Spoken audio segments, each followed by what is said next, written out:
குழந்தைகளே, அனைவருக்கும் வணக்கம். இந்த வகுப்பிற்கு உங்களை அன்புடன் வரவேற்கிறேன்.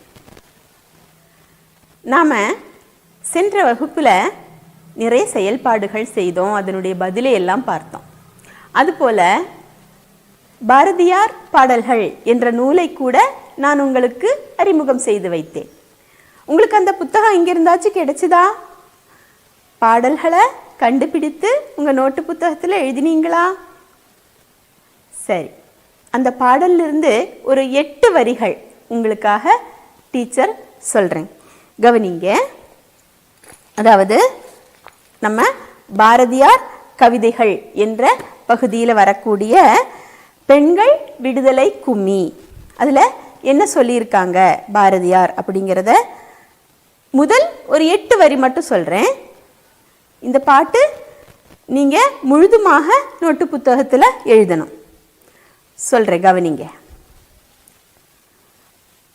பெண்கள் விடுதலை கும்மி காப்பு, அதாவது இதனுடைய நோக்கம் எப்படி, அதாவது இது எழுதுவதற்கான ஒரு காரணம் போல சொல்லியிருக்கிறாங்க. பெண்கள் விடுதலை பெற்ற மகிழ்ச்சிகள் பேசி களிப்பொடு நாம்பாட கண்களிலே ஒளி போல உயிரில் கலந்தொரில் தெய்வம் நற்காப்பாமே. கடவுள் கும்மியடித்து ஆடும் பெண்களை காப்பாற்றட்டும் என்று கடவுளிடம் வேண்டுவது போல தொடக்கம் காப்பு, காப்பாற்றுவதற்கான வேண்டுகோள், கடவுளிடம் காப்பாற்றுவதற்கான வேண்டுகோள் சொல்லியிருக்கிறாரு முதல்ல. அது முடித்து அந்த பாடல்கள் சும்மா முதல்ல வாசித்து அப்புறம் ஒரு சின்ன ராகத்துடன் சொல்கிறேன், கவனிங்க. கும்மியடி தமிழ்நாடு முழுதும் குலுங்கிட கைகொட்டி கும்மியடி நம்மை பிடித்த பிசாசுகள் போயின நன்மை கண்டோம் என்று கும்மியடி. ஏட்டையும் பெண்கள் தொடுவது தீமை என்றெண்ணி இருந்தவர் மாய்ந்து விட்டார், வீட்டுக்குள்ளே பெண்ணை பூட்டி வைப்போம் என்ற விந்தை மனிதர் தலை கவிழ்ந்தார். இது ஒரு ராகம் பாருங்க, பண்டை காலத்திலிருந்தே போடக்கூடிய ஒரு ராகம். சொல்கிறேன், கவனிங்க. கும்மியடி தமிழ்நாடு முழுதும் குலுங்கிட கை கொட்டி கும்மியடி நம்மை பிடித்த பிசாசுகள் போயின நன்மை கண்டோம் என்று கும்மியடி. தந்தன் நன்னாதீனம் தன்னானே தன தந்தன் தந்தாதீனம் தன்னானே தந்தன் தந்தாதீனம் தன்னானே தன தந்தன் தந்தாதீனம் தன்னானே. ஏட்டையும் பெண்கள் தொடுவது தீமை என்றெண்ணி இருந்தவர் மாய்ந்து விட்டார், வீட்டுக்குள்ளே பெண்ணை பூட்டி வைப்போம் என்ற விந்தை மனிதர் தலை கவிழ்ந்தார். தந்தன் நன்னாதீனம் தந்தானே தன தந்தன் தந்தாதீனம் தந்தானே தந்தன் நன்னாதீனம் தந்தானே தன தந்தன் தந்தாதீனம் தந்தானே. குழந்தைகளே, கும்மி பாடலினுடைய ஒரு மெட்டை நாம் இப்போ கேட்டோம். இதே போல் மற்ற வரிகளையும் நீங்கள் என்ன செய்யலாம், மெட்டு போட்டு பாடி ஆடி மகிழலாம். இனி நம்ம பாடப்பகுதியில் உழைப்புக்கு முக்கியத்துவம் கொடுத்துட்டுள்ள பகுதிகளாக்கும் தந்திருக்கிறது. முந்தைய வகுப்புகளிலேயே சொல்லியிருந்தேன், அதாவது இந்த பாடத்தின் தொடக்கத்திலேயே உழைப்பு என்பது நம்மை உயர்த்தும், உழைப்புதான் நம்மை சோம்பலிலிருந்து வெளியேற்றும் என்றெல்லாம் தலைவர்கள் சொன்ன பொன்மொழிகளை கூட படித்தோம். அதுபோல் ஒரு நாட்டினுடைய முன்னேற்றத்திற்கு மிக அதிகமாக உறுதுணையாக இருப்பது எது? உழைப்புதான். ஒவ்வொரு மனிதரும் வேர்வை சிந்தி உழைத்தால் மட்டுமே அந்த நாடு முழுவதும் நலன் பெறும் என்றெல்லாம் பார்த்தோம். எல்லோருமே விவசாயம் செய்ய முடியாது என்ற கருத்தையும் நாம் கொஞ்சமாக அதை பற்றி யோசித்தோம். அவரவர் வேலைகளை அவரவர் 100% உள் மனதில் வாங்கி நல்லபடியாக செய்தால் மட்டும்தான் எந்த ஒரு வேலையும் பூரணமடையும். அதாவது உழைப்பினுடைய மகத்துவம் என்பது நம்முடைய எண்ணத்தில் கூட கலந்திருக்க வேண்டும். அந்த குரங்கு மரம் வளர்த்த கதையை நாம் பார்த்தோம், அப்படித்தானே? அந்த குரங்கிற்கு நிறைய உழைப்பு உள்ளது, நல்ல எண்ணம் உள்ளது. உழைப்பு அப்படி என்று சொன்னால் என்னது? குழி தோண்டி, தேர்ந்த விவசாயியை போல் குழி தோண்டி மாங்கொட்டையை அதில் போட்டு புதைத்து எல்லாம் வைத்தது. அதுபோல அது மாம்பழத்தை சாப்பிடும் பொழுது கூட என் சுற்றத்தாருக்கும் இது கிடைக்க வேண்டும் என்ற ஒரு நல்ல எண்ணத்திலேயே தான் அந்த குரங்கு என்ன செய்தது? அந்த மாங்கொட்டையை முளைக்க போட்டது. ஆனால் அதனுடைய பொறுமையற்ற தன்மை என்ன ஆகிவிட்டது? அந்த மாங்கொட்டையை வளராமல் தடுத்து விட்டது. அதற்கு எவ்வளவுதான் செய்ய வேண்டும் என்ற எண்ணம் இருந்தாலும் பொறுமை இல்லாத தன்மை அந்த நிகழ்வை இல்லாமல் செய்துவிட்டது. அதனால எந்த ஒரு வேலை செய்வதாக இருந்தாலும் காலம் கனியும் வரை நாம் காத்திருப்பதுதான் மிகச்சிறந்தது. அதுபோலவே உழைப்பவர்கள் என்று சொல்லும் பொழுது சிறு குழந்தைகளாகிய நீங்கள் என்ன செய்யலாம்? இப்போ உங்களுடைய உழைப்பு என்பது என்ன? ஆமாம், பாடங்களை படிக்கிறது, அப்பா அம்மாவுக்கு தேவையான சிறு சிறு உதவிகளை செய்வது. அப்புறம் என்ன செய்வீங்க? ஆமாம், விளையாட வேண்டும். உடல் வலிமை பெற விளையாட்டு மிகவும் அவசியம். எப்பவுமே இந்த வகுப்பை தவிர உள்ள நேரங்களில் எப்பவுமே நீங்கள் என்ன செய்யக்கூடாது?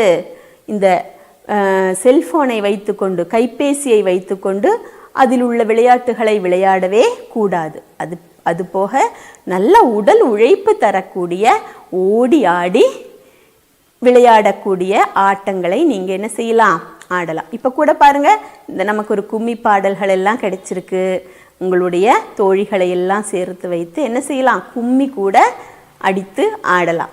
இப்படி கைகளை தட்டும் பொழுது நமக்கு மிக அதிகமான உற்சாகம் ஏற்படக்கூடிய வாய்ப்பு அதிகரிக்கும்.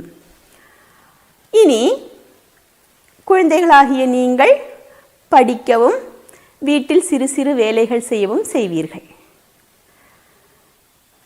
கொஞ்சம் பெரிதாகிவிட்டால், பெரிய மாணவர்களாகிவிட்டால் நீங்கள் படித்த படிப்புக்கு ஏற்ற வேலையை தேடுவீர்கள். அப்பா அம்மா என்று சொன்னால் அவரவர் கடமைகளை செய்வார்கள். அதுவும் எல்லாம் உழைப்பில் உட்படும். தச்சர் வேலை, கட்டிடம் கட்டுபவர் வேலை, என்ஜினியர் வேலை, உழவு தொழில், ஆசிரியர் பணி, காவல்துறை மற்றும் நிறைய அலுவலக வேலைகள் உள்ளன. இவை அனைத்துமே ஒருங்கே நல்லபடியாக நடந்தால் மட்டும்தான் அந்த நாடு மகிழ்ச்சியாகவும் செல்வ வளம் கொழித்தும் இருக்கும். என்னதான் இவ்வளவு வேலைகள் இருந்தாலும் நான் இடையே சொன்ன உழவு தொழில் என்ற வேலைதான் உலகின் தொழில் என்று சொல்லப்படுகிறது.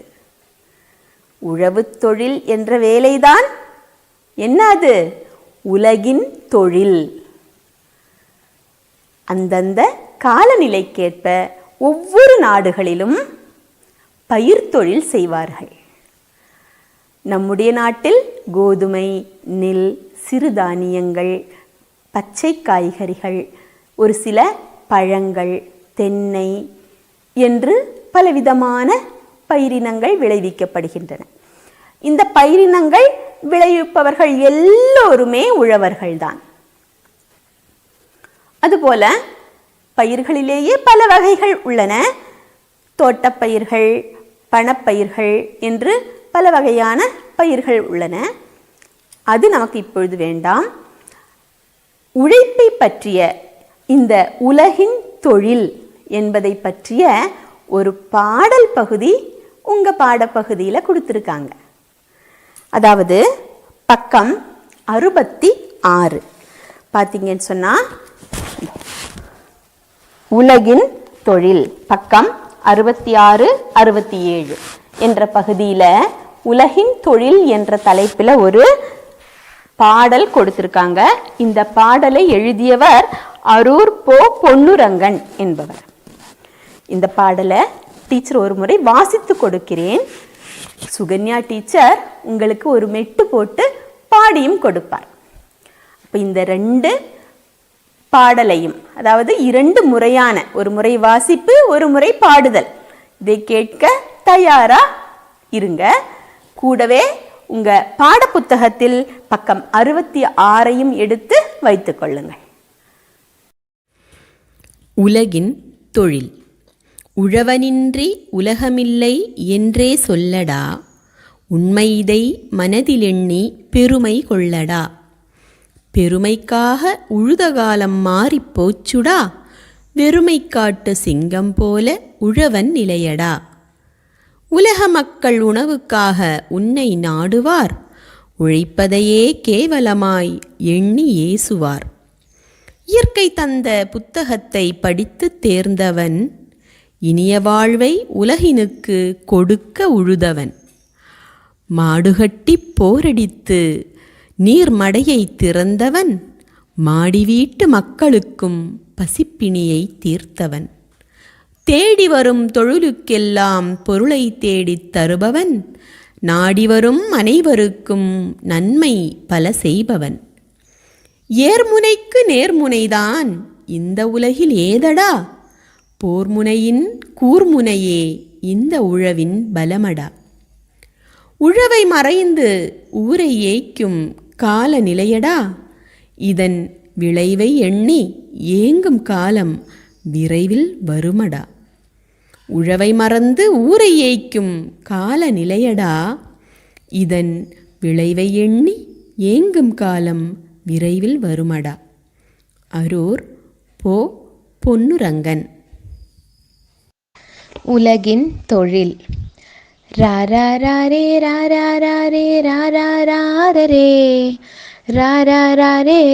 ராரே ராரே.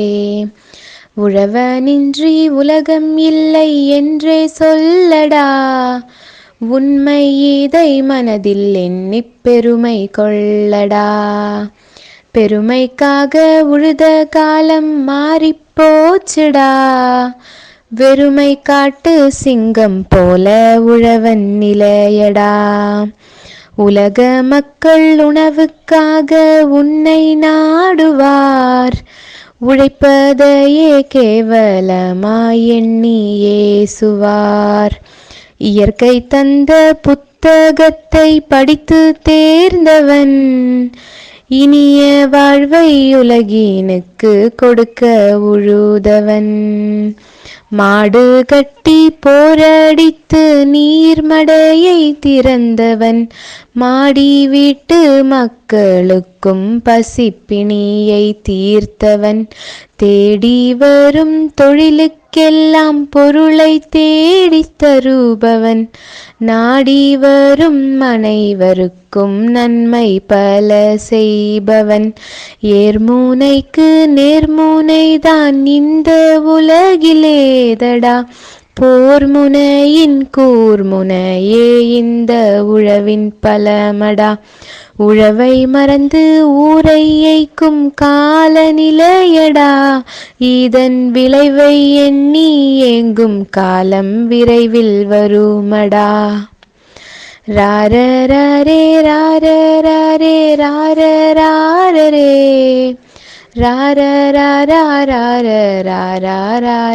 ராரே. அரூர் போ. பொன்னுரங்கன். குழந்தைகளே, உலகின் தொழில் என்ற இந்த பாடலை நல்லா கேட்டிருப்பீங்க, அப்படித்தானே? இனி உங்களுடைய பாடப்பகுதியிலேயே பக்கம் 68, 69 இந்த பாடலின் மறுபக்கம் 2 பக்கங்களிலாக சில செயல்பாடுகள் கொடுத்துருக்காங்க. அந்த செயல்பாடுகள் என்னெல்லாம் அப்படிங்கிறத பார்க்கலாம். இந்த செயல்பாடுகளை டீச்சர் ஒரு முறை வாசித்து கொடுக்கிறேன். நீங்கள் நோட்டு புத்தகத்தில் எழுதி எடுத்துக்கொண்டு அதற்கான பதிலை எழுதி உங்கள் வகுப்பாசிரியர்களுக்கு அனுப்பி கொடுக்க வேண்டும். எல்லாரும் பாடப்புத்தகத்தை கவனிங்க. பக்கம் 68. செயல்பாடுகள். பாடலுக்கு பல்வேறு மெட்டுகள் அமைத்து பாட்டு பாடி போட்டி நடத்துங்கள் அப்படின்னு கொடுத்துருக்காங்க. இப்போ நீங்கள் சுகன்யா டீச்சர் இந்த பாட்டை 2 மெட்டுகளில் உங்களுக்கு பாடி கொடுத்தாங்க. நீங்கள் வேறு புதிய மெட்டுகள், ஒவ்வொருத்தருக்கும் ஒவ்வொரு மாதிரியான மெட்டுகள் கிடைக்கும், அப்படித்தானே? அந்த மெட்டுகளை போட்டு பாட்டு போட்டி நடத்தலாம். அடுத்து கீழே தரப்பட்டுள்ள பாடல் வரிகள் கூறும் உழவனின் பெருமை என்ன? அதாவது அந்த வரிகள் கொடுத்துருக்காங்க. இந்த வரிகள் எல்லாமே உழவனின் பெருமையை கூறுவன. அந்த பெருமையை உரைநடை வடிவில் நாம் மாற்றி எழுதணும். கவனிங்க. மாடி வீட்டு மக்களுக்கும் பசிப்பிணியை தீர்த்தவன், நாடி வரும் அனைவருக்கும் நன்மை பல செய்பவன். இந்த வரிகளை உரைநடை வடிவத்திற்கு மாற்றி எழுத வேண்டும். அடுத்து, இப்பாடலில் உங்களை கவர்ந்த வரிகள் எவை? ஏனென்று கூறுங்கள். அப்போ இந்த பாடலை நீங்கள் நல்லா வாசிக்கணும். வாசிச்சிங்கன்னா உங்களுக்கு பிடித்தமான வரிகள் எவையெல்லாம் அப்படிங்கிறது உங்களுக்கே கண்டுபிடிக்க முடியும். அந்த பிடித்தமான 4 வரிகளை நீங்கள் எழுதணும். அடுத்த செயல்பாடு, பாடலை முழுமைப்படுத்துங்கள் என்று சொல்லி புதிய 4 வரிகள் கொடுத்துருக்காங்க. அதற்கு கீழே காலி இடங்கள், அதாவது கோடிட்ட இடங்கள் கொடுத்துருக்காங்க. பார் போற்றும், தேசம் போற்றும், ஊர் போற்றும் என்று ஒரு வரி விட்டு ஒரு வரி சொற்களும் கொடுத்துருக்காங்க. அப்போது இந்த சொற்களில் தொடங்கி தொடரக்கூடிய வார்த்தைகளை எழுதி இந்த கோடிட்ட இடங்களை புதிய பாடல் வரிகளால் நீங்கள் அனைவரும் நிரப்ப வேண்டும். வாசித்து கொடுக்கிறேன், கவனிங்க. நல்ல நல்ல உழவன், நாடு போற்றும் உழவன், பாடுபடும் உழவன், பயிர் செய்யும் உழவன். அடுத்தது பாருங்க, பார் போற்றும் என்று எழுதியிருக்காங்க, தேசம் போற்றும் என்று எழுதியிருக்காங்க, ஊர் போற்றும் என்று எழுதியிருக்காங்க. அதே போல் இந்த வலது பக்கம் ஒரு வட்டத்துக்குள் பார்த்தீங்கன்னு சொன்னால் பசி தீர்க்கும், நேசம் காட்டும், ஏர் பூட்டும் என்று கூட எழுதியிருக்காங்க. அப்போ நாம் இந்த ஒன்றிடை விட்ட கோடிட்ட இடங்கள் தொடங்கும் பொழுது இந்த 3 வார்த்தைகளை எழுதலாம், அப்படித்தானே? இப்போ எழுதுவதற்கு மிகவும் எளிமையாகி விட்டது. இப்போ நீங்கள் அனைவரும் இந்த பாடலை முழுமைப்படுத்தி உங்கள் வகுப்பு ஆசிரியர்களுக்கு அனுப்பி கொடுக்க வேண்டும். அடுத்து பக்கம் 69. அடிக்கோடிட்ட சொல்லுக்கு இணையான சொல்லை பாடப்பகுதியிலிருந்து கண்டுபிடியுங்கள். கவனிங்க. வட்டவடை கிராமத்து மக்கள் நோயால் மிகவும் வருந்தினர். இதில் நோயால் என்ற அடிக்கோடிட்ட சொல், இந்த சொல்லுக்கு இணையான ஒரு சொல் உங்கள் பாடப்பகுதியில் வந்துள்ளது. நோய் என்பதற்கு என்ன சொல் என்பதை பாடப்பகுதியை வாசித்து கண்டுபிடிக்க வேண்டும். அடுத்த வாக்கியம், விவசாயிகளை காலநிலை ஏமாற்றிவிட்டது. ஏமாற்றி என்ற அடிக்கோடிட்ட சொல்லுக்கு பதிலாக இன்னொரு சொல் பாடப்பகுதியில் உள்ளது, அதை கண்டறிந்து எழுத வேண்டும். அடுத்தது, காகம் பலம் நிறைந்த வாழ்க்கையை விரும்பி சென்றது. விரும்பி என்பதன் வேறொரு பொருள், மன்னிக்கவும், வேறொரு சொல் இங்கு கொடுக்கப்பட்டுள்ளது. அந்த சொல்லை கண்டறிந்து எழுத வேண்டும். அடுத்து, ஊர் மக்கள் விலங்குகளைப் போன்று வாழ்ந்து வந்தனர். விலங்கு என்பதற்கு வேறொரு சொல் உங்கள் பாடல் பகுதியில் கொடுத்திருக்காங்க. அதை கண்டறிந்து அந்த விலங்கு என்ற அடிக்கோடிட்ட சொல்லுக்கு பதிலாக உள்ள சொல்லை பாடப்பகுதியிலிருந்து எடுத்து எழுத வேண்டும். அடுத்தது பாருங்க. ஒத்த ஓசையுடைய சொற்களை கண்டுபிடித்து எழுதுங்கள். சொல்லடா, கொள்ளடா 2 வார்த்தைகள் கொடுத்துருக்காங்க. அதுபோக மீதி என்னெல்லாம் வார்த்தைகள் என்பதை பாடப்பகுதியிலிருந்து கண்டறிந்து எழுத வேண்டும். இதற்கு முன்னாடி நாம் இந்த செயல்பாடுகள் நிறைய செஞ்சுருக்கோம். அதனால் அனைவரும் கண்டிப்பாக வாசித்தால் மட்டும்தான் அந்த சொற்றொடர்களை கண்டுபிடிக்க முடியும். அடுத்து தொடரிலுள்ள சொற்களை கண்டுபிடியுங்கள். இதில் சில சின்ன சின்ன தொடர்கள் கொடுத்துருக்காங்க. அந்த சின்ன தொடர்களில் ஒரு தொடரில் 2 அல்லது 3 என வார்த்தைகள் ஒளிந்திருக்கின்றன. அதாவது 2 வார்த்தைகள் சேர்ந்து ஒரு வார்த்தையாகியுள்ளது. அது என்னென்ன வார்த்தை என்பதை கண்டுபிடிக்க வேண்டும். உதாரணமாக 1 கொடுத்துருக்காங்க, கவனிங்க. பசிப்பிணி. இதில் பசி என்பது ஒரு தனி வார்த்தை, பிணி என்பது ஒரு தனி வார்த்தை. இதை 2ம் சேர்த்து பசிப்பிணி என்று ஆக்கியிருக்கிறார்கள். அதுபோல மனதில் எண்ணி, உழவனின்றி, போரடித்து, உண்மை இதை, தொழிலுக்கெல்லாம், இந்த வார்த்தைகளிலெல்லாம் 2 சொற்கள் இணைந்துள்ளன. எந்தெந்த சொற்கள் என்பதை தனித்தனியாக பிரித்து கண்டறிந்து உங்கள் நோட்டு புத்தகத்தில் எழுத வேண்டும். குழந்தைகளே, இந்த செயல்பாடுகளை எல்லாம் நல்லா கவனிச்சிருப்பீங்க, அப்படித்தானே? சுகன்யா டீச்சர் பாடிய உலகின் தொழில் என்ற பாடல் ஒரு மெட்டில் நாம் அனைவரும் கேட்டோம். இன்னொரு மெட்டு கூட உங்களுக்கு வேண்டி டீச்சர் இப்போ ஒளிபரப்புறேன். இந்த பாட்டை கூட கேளுங்க. உலகின் தொழில். ஏலேலோ ஏலேலோ ஏலேலோ ஏலேலோ, உழவனின்றி உலகமில்லை என்றே சொல்லடா. உண்மை இதை மனதில் எண்ணி பெருமை கொள்ளடா. பெருமைக்காக உழுத காலம் மாறிப்போச்சுடா. வெறுமை காட்டு சிங்கம் போல உழவன் நிலையடா. உலக மக்கள் உணவுக்காக உன்னை நாடுவார். உழைப்பதையே கேவலமாய் எண்ணி ஏசுவார். இயற்கை தந்த புத்தகத்தை படித்து தேர்ந்தவன் இனிய வாழ்வை உலகினுக்கு கொடுக்க உழுதவன். மாடு கட்டி போரடித்து நீர்மடையை திறந்தவன். மாடி வீட்டு மக்களுக்கும் பசிப்பிணியை தீர்த்தவன். தேடி வரும் தொழிலுக்கெல்லாம் பொருளை தேடித் தருபவன். நாடி வரும் அனைவருக்கும் நன்மை பல செய்பவன். ஏர்முனைக்கு நேர்முனைதான் இந்த உலகில் ஏதடா.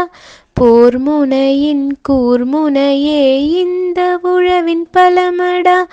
உழவை மறந்து ஊரை ஏய்க்கும் காலநிலையடா. இதன் விளைவை எண்ணி ஏங்கும் காலம் விரைவில் வருமடா. ஏலேலோ ஏலேலோ ஏலேலோ ஏலேலோ. அரூர் போ. பொன்னுரங்கன்.